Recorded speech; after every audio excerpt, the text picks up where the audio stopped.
Assalamualaikum warahmatullahi taala wabarakatuh. Alhamdulillahirabbil alamin. Wal 'aqibatul muttaqin wala 'udwana illa 'alal zalimin.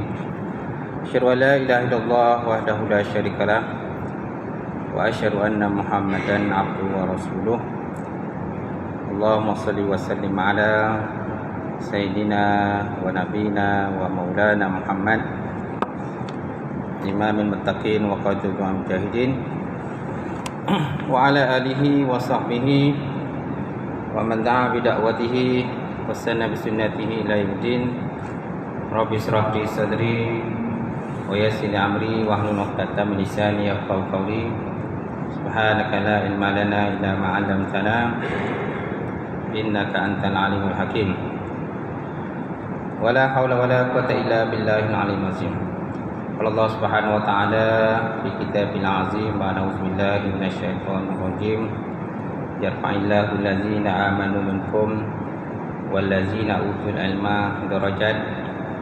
Sesungguhnya Allah Subhanahu wa taala mengangkat orang-orang yang beriman dan berilmu di kalangan kamu beberapa derajat. Wa qala Nabi sallallahu alaihi wa ala alihi wa sahbihi wa baraka wasallam. Para Islam ghariban wa sa'uru ghariban kama bada fatuba lil ghuraba.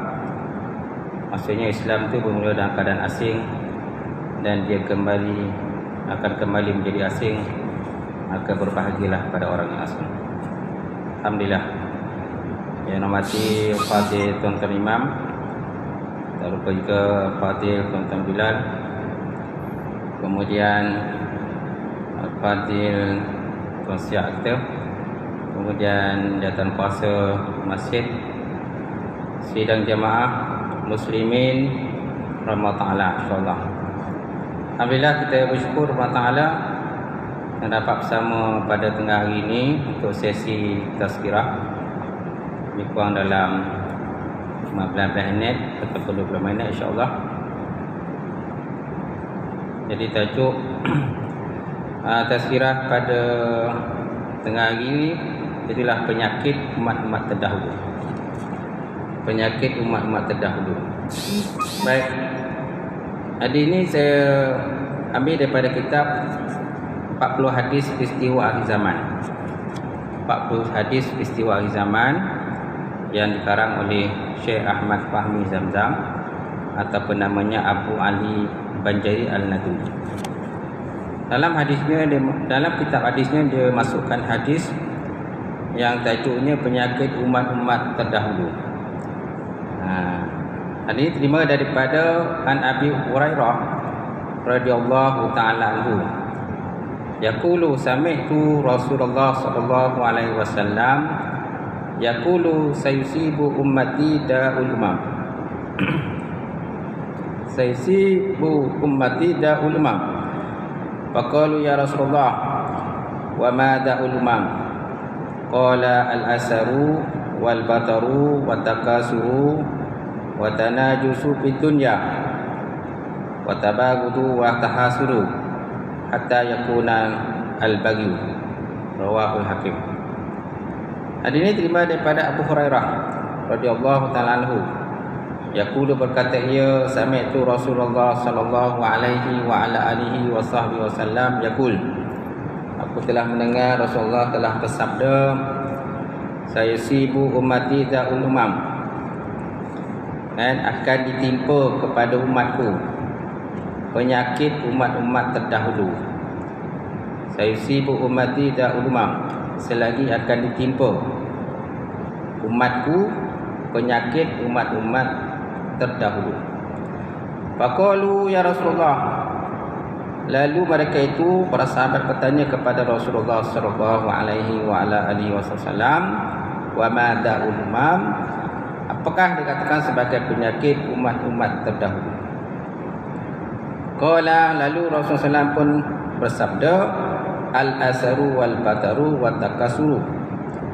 Yaitu yang pertama al-asaru, terlalu banyak berseronok. Terlalu banyak berseronok, terlalu banyak bersukaria.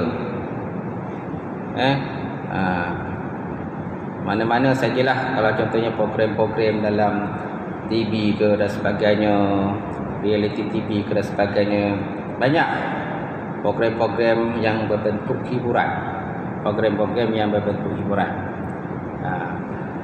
Dalam konteks Islam ni, berhibur adalah harus. Berhibur adalah harus. Tetapi apabila berhibur campurkan perkara-perkara dosa dan maksiat, perkara-perkara kemungkaran dan sebagainya, maka jatuhlah perkara itu kepada haram. Ada program-program yang dapat dipantau. Ada kadang-kadang program tidak dapat dipantau. Yang kadang-kadang tidak ada kelulusan dan sebagainya.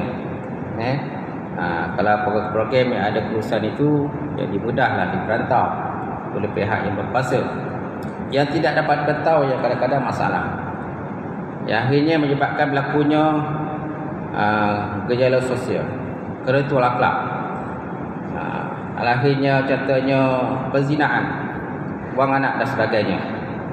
Ini perkara-perkara inilah orang kata yang sikit sebanyak akan membawa masalah dalam dunia Islam, dalam masyarakat Islam sendirilah. Apalagi zaman sekarang kita lihatlah, dengan sosial media dan sebagainya. Maknanya orang kata cabaran umat Islam zaman sekarang ni semakin hebat dan semakin berat. Anak-anak kita pun kadang-kadang kita tak tahu macam mana. Anak kita depan kita mungkin kita boleh lihatlah, boleh pantau. Kalau di belakang kita macam mana, kita tak dapat nak lihat, dapat pantau. Tiba-tiba in case berlakulah perkara-perkara tidak diingini. Saya kerja di pejabat agama ni, bahagian nikah cerai ni tuan. Kadang-kadang ada juga kes-kes kan, mohon untuk berkahwin dengan segera, nak kahwin cepat dan sebagainya. Sebab apa? Kerana pelakunya terlanjur. Ada yang telah orang kata mengandung 3 bulan, 4 bulan, ada yang 8 bulan dan sebagainya. 8 bulan baru mak ayah tahu dan sebagainya. Sebelum ni tak tahu. Ingatkan anak tu okey je, pakai tudung semua okey, keluar rumah pakai tudung. Tapi dalam masa yang sama tiba-tiba berlaku situ. Ada yang perempuan-perempuan, anak-anak gadis ni yang mengajak teman lelakinya datang ke rumah, masuk dalam bilik kan, panjat tingkap dan sebagainya. Sedangkan mak ayah tak tahu. Ingatkan anak dalam bilik itu okey je, tak masalah. Tiba-tiba berlaku kes mengandung. Rupa-rupanya ada seseorang lelaki yang telah pun datang tanpa izin ke rumah kan, campur kau tidur dengan anak daging gadis dia dan sebagainya. Ini masalah yang berlaku lah, realiti yang berlaku pada zaman sekarang ni. Jadi Rasulullah sallallahu alaihi wa ala alihi wasallam menyatakan antara penyakit umat terdahulu kena pada umat aku nanti ialah al-asaru, terlalu banyak berseronok, suka ria. Memanglah jiwa kita ni memang sesekali kita nak hilangkan kita punya tension, tekanan di tempat kerja, tekanan sebagainya, kita nak hilangkan stres dan sebagainya. Banyak kalau kita ni nak cari hiburan-hiburan tertentu, tapi malangnya hiburan itu kadang bercampur perkara yang diharapkan oleh Allah Subhanahu wa taala. Baik, kemudian yang kedua wal bataru. Wal bataru maknanya terlalu bermewah. Banyak kalau kita ni ialah dalam pemberian rezeki Allah Subhanahu wa taala ini, ada yang mendapat rezeki yang tak banyak, ada rezeki yang banyak, rezeki yang melimpah ruah dan sebagainya. Bagi yang tidak mendapat rezeki yang banyak, maka naklah usaha lebihlah untuk mendapatkan rezeki. Disebabkan oleh zaman sekarang ni kos cara hidup yang tinggi, nak tak nak kena keluar bekerja mencari rezeki dan juga pendapatan. Tetapi ada juga kadang-kadang orang-orang tertentu yang diberikan kurniaan lebih rezeki oleh Allah Subhanahu wa taala itu, jadi mereka diberikan kelebihan, kemewahan dan sebagainya, harta benda dan sebagainya. Ada yang menggunakan dengan cara yang betul dan ada yang menggunakan dengan cara yang tidak betul. Perkara yang diharamkan oleh Allah Subhanahu wa taala. Kadang-kadang ada juga jenis yang tak mampu pun Dari segi pendapatan tak mampu pun nak memiliki benda tu. Tetapi disebabkan dia nak mendapatkan benda tu, pasolah berhutang sana, berhutang sini dan sebagainya, berhutang alung dan sebagainya, demi untuk bermewah-mewah, bermewah, sonok-sonok dan sebagainya. Tetapi apabila tiba pada saat untuk membayar pinjaman tersebut, akhirnya tak berjaya untuk bayar pinjaman tersebut. Dia tak berjaya, akhirnya alung datang, gertak sana, gertak sini, dan memberikan ancaman kepada dia dan sebagainya. Sebab apa? Kadang-kadang sikap manusia itu sendirilah, yang dia tidak mampu dari segi kekuatan ekonomi, dia tak mampu untuk memiliki benda itu, tetapi dia nak juga memiliki benda tersebut. Akhirnya membawa beban dan masalah kepada diri sendiri. Malahan bukan beban itu masalah pada diri sendiri, malah anak-anak, isteri pun kadang-kadang terpaksa jugalah menanggunglah beban tersebut. Sampai itu pula sentiasa merasa diperhatikan oleh orang-orang yang di tempat meminjam itu. Mana saja gerak-geri dia nak pergi, dia akan diperhatikan. Jadi kesukaran dia untuk meneruskan kehidupan dia hasil daripada berhutang, nak bermewah. Jadi tengoklah pada diri kita sendirilah macam mana. Sebabnya siapa ada masalah kewangan dan sebagainya, pergilah mencari yang kata konsultan dan sebagainya, boleh memberikan cadangan dan pandangan. Pandangan macam mana kita nak menyelesaikan masalah kewangan. Sampai itu pula Nabi Muhammad SAW juga mendegah kita daripada suka berhutang. Nabi mendegah kita suka berhutang. Kerana kalau sana besok kalau kita meninggal dunia tu kan, so macam mana? Tak selesailah kita punya roh tu. Sebab apa? Hutang kita masih tak selesai lagi. Kemudian yang ketiga tentang at-takasuru. At-takasuru maksudnya menghimpun harta sebanyak mungkin. Wat-takasuru menghitung ataupun mengumpul harta sebanyak mungkin.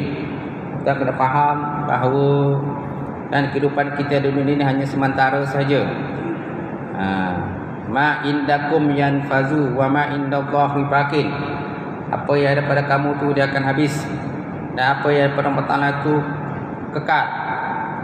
Dunia ini adalah satu tempat pinjaman sementara saja. Tempat kita parking sementara saja. Kerana lepas tu besok ada lagi kehidupan yang lain pula. Adanya orang kata soal jawab dalam kubur. Adanya besok penghisapan di hadapan Allah Subhanahu wa taala. Tuan-tuan bayanglah tuan, orang yang dah mati, meninggal dunia sejak daripada zaman Nabi Adam alaihissalam, zaman para nabi yang sebelum ini, sampai sekarang masih berada di alam barzakh, masih berada di alam kubur. Tuan bayangkanlah, sedangkan kita ni pun masih hidup lagi, belum lagi menempuh alam kubur itu. Dan kalau kita menempuh alam kubur, kita tak tahu berapa lama kita di alam kubur pula. Bayangkanlah, bayangkanlah orang-orang yang telah mati itu berada di alam barzakh, dalam roh itu berapa lama dah. Besok kita pula akan menyusuli mereka pula di alam kubur, dan kita pun tak tahu di alam kubur itu berapa lama. Selagi mana tidak akan berlakunya kiamat, selagi mana tidak berlakunya kiamat, selagi mana bumi ini belum zalzalah digoncang, iza zulzilatil ardu zilzalaha, belum berlaku kegoncangan bumi, kiamat belum berlaku, maka selagi itulah kita masih meneruskan kehidupan ini. Dan orang di alam kubur masih berada di alam kubur.